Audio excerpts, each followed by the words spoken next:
ఏదైతే మనం పీపీపీ మోడల్లో మరి 10 కాలేజీలు, ఫేజ్ 1లో 4 కాలేజీలు, ఫేజ్ 2లో 6 కాలేజీల అభివృద్ధి ఏదైతే చేపట్టామో దానికి సంబంధించి ఎవరైతే ఏ వ్యక్తులైతే ముందుకు వస్తూ ఉన్నారో సెలెక్టెడ్ బిడ్డర్, ఇది కొంచెం సావధానంగా అందరూ విని అర్థం చేసుకోవాలి. Selected bidder to establish a charitable trust or section 8 company before the effective date. అంటే ఎవరైతే ఈ కాలేజీలు టేకప్ చేయడానికి ముందుకు వస్తూ ఉన్నారో వారు they have to establish a charitable trust or section 8 company to manage these colleges. అంటే దాని అర్థం ఏంటండి? చారిటబుల్ ట్రస్ట్ అంటే ఏంటి? చారిటబుల్ ట్రస్ట్ అంటే ఒక సేవా కార్యక్రమాన్ని ఎవరైనా చారిటబుల్ ట్రస్ట్ ఏర్పాటు చేస్తే సేవ చేయడానికి, ఏదో కొన్ని రంగాల్లో మరి ప్రజలకి సహాయపడటానికి ట్రస్ట్లు ఏర్పాటు చేస్తారు. ఆ ట్రస్ట్లో నుంచి ఒక్క పైసా కూడా ఎవరు కూడా బయటికి తీసుకునేటటువంటి అవకాశం ఉండదు, లాభాలని ఆర్జించేటటువంటి అవకాశం ఉండదు. సో ఎవరైతే ఈ కాలేజీల ఏర్పాటుకి ప్రభుత్వంతో కలిసి చేతులు కలిపి పబ్లిక్ ప్రైవేట్ పార్ట్నర్షిప్ మోడల్లో ఎవరైతే వ్యక్తులు ముందుకు వస్తూ ఉన్నారో వాళ్ళు either they have to establish a charitable trust or section 8 company. Section 8 company అంటే ఏంటి? ఏ సెక్షన్ 8 కంపెనీ మీరు ఎవరైనా గూగుల్ చేయొచ్చు. A section 8 company is a type of non profit organisation registered in India under section 8 of the companies act 2013. These companies must use all their profits and income solely for their stated objectives and are prohibited from paying dividends to their members. These companies are established to promote objectives like art, science, education, charity, social welfare or environmental protection. అంటే కొన్ని specific ఆబ్జెక్టివ్స్తోనే ఈ section 8 companies ఏర్పాటు చేస్తారు. దేనికోసం? విద్యారంగంలో, science సెక్టర్లో, art, in the fields of art, science, education, లేదంటే కొంత చారిటీ చేయడానికి, సోషల్ వెల్ఫేర్ ప్రోగ్రామ్స్ టేకప్ చేయడానికి, పర్యావరణాన్ని పరిరక్షించడం కోసం, ఇటువంటి కొన్ని స్పెసిఫిక్ ఆబ్జెక్టివ్స్ని రీచ్ అవడం కోసం మాత్రమే సెక్షన్ 8 ప్రకారం కంపెనీస్ని ఎస్టాబ్లిష్ చేస్తారు. It is a non profitable organisation. And దీనిలో నుంచి ఏదైనా ప్రాఫిట్ వచ్చినట్లయితే దాన్ని మళ్ళీ వీళ్ళు ఏదైతే కార్యక్రమం చేపట్టారో దానికే ఖర్చు చేయాలి. కానీ షేర్ హోల్డర్స్, ఆ సెక్షన్ 8 కంపెనీలో ఉన్నటువంటి షేర్ హోల్డర్స్ ఎవరు ఒక్క పైసా కూడా దానిలో నుంచి బయటికి తీయడానికి అవకాశం లేదని చెప్పి చట్టం చెప్తా ఉంది.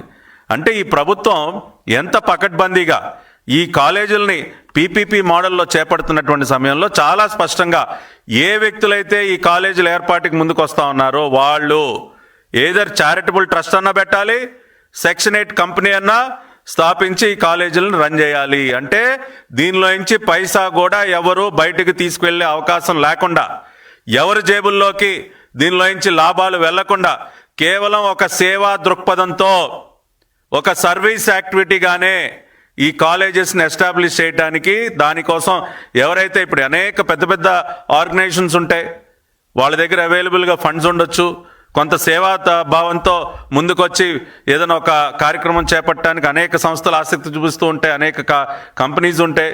అటువంటి వారు కేవలం either as a charitable trust or a section 8 company కిందే ఈ కాలేజెస్ని రన్ చేయాలని చెప్పి ఇంత స్పష్టంగా పెడితే ఎవరికి దోచిపెడతా ఉందండి? ఎవరికన్నా దోచిపెట్టే ఆలోచన ఉంటే మేము ఈ కండిషన్ పెడతామా? ఏ ప్రైవేట్ వ్యక్తి కన్నా లాభం చేకూర్చే విధంగా, లబ్ధి చేకూర్చే విధంగా ఈ ప్రభుత్వం వ్యవహరిస్తే మీరు చారిటబుల్ ట్రస్టే పెట్టాలి, సెక్షన్ 8 కంపెనీనే పెట్టాలి అని నిబంధన పెడుతుందా? దాన్ని బట్టి చంద్రబాబు నాయుడు గారి ప్రభుత్వానికి ఉన్నటువంటి నిజాయితీ అర్థం కావట్లేదా?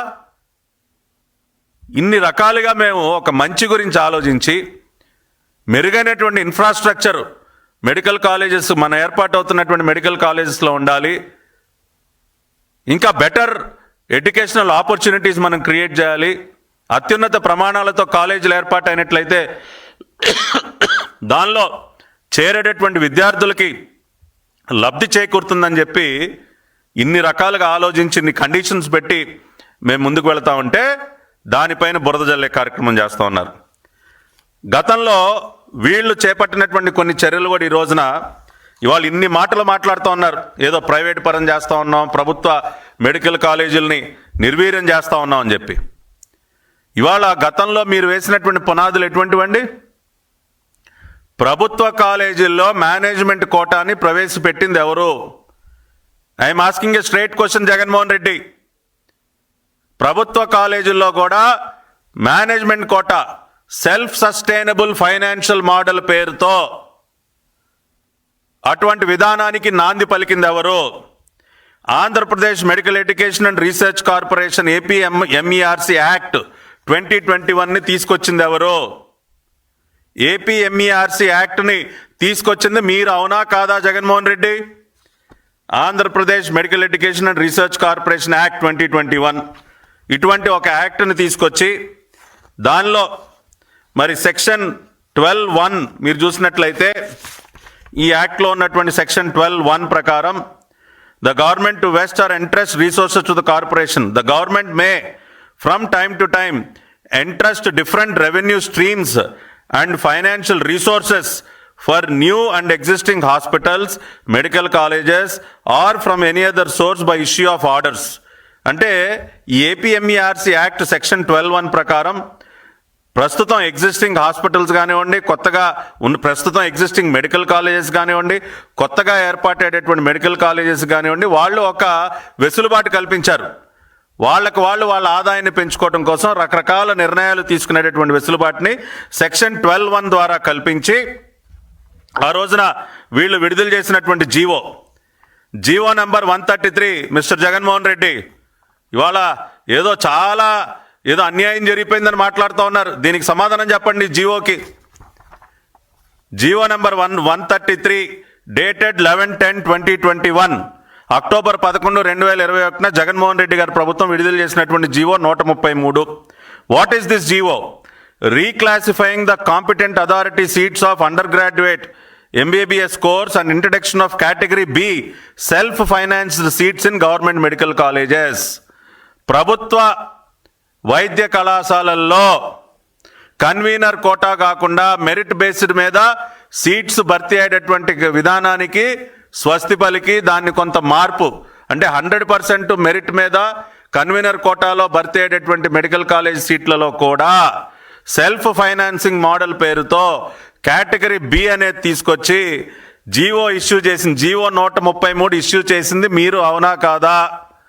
ఇవాళ రాష్ట్ర ప్రజలకి మీరు జవాబు చెప్పండి జగన్మోహన్ రెడ్డి గారు. ఇవాళ ఏదో చంద్రబాబు నాయుడు గారు అలా చేసేసారు, ఇలా చేసేసారు, అది ఇది అని మాట్లాడుతూ ఉన్నారు కదా. ఇవాళ అసలు ప్రభుత్వ వైద్య కళాశాలల్లో మేనేజ్మెంట్ కోటా తీసుకువచ్చింది నేనే అని మీరు చెప్పాలి.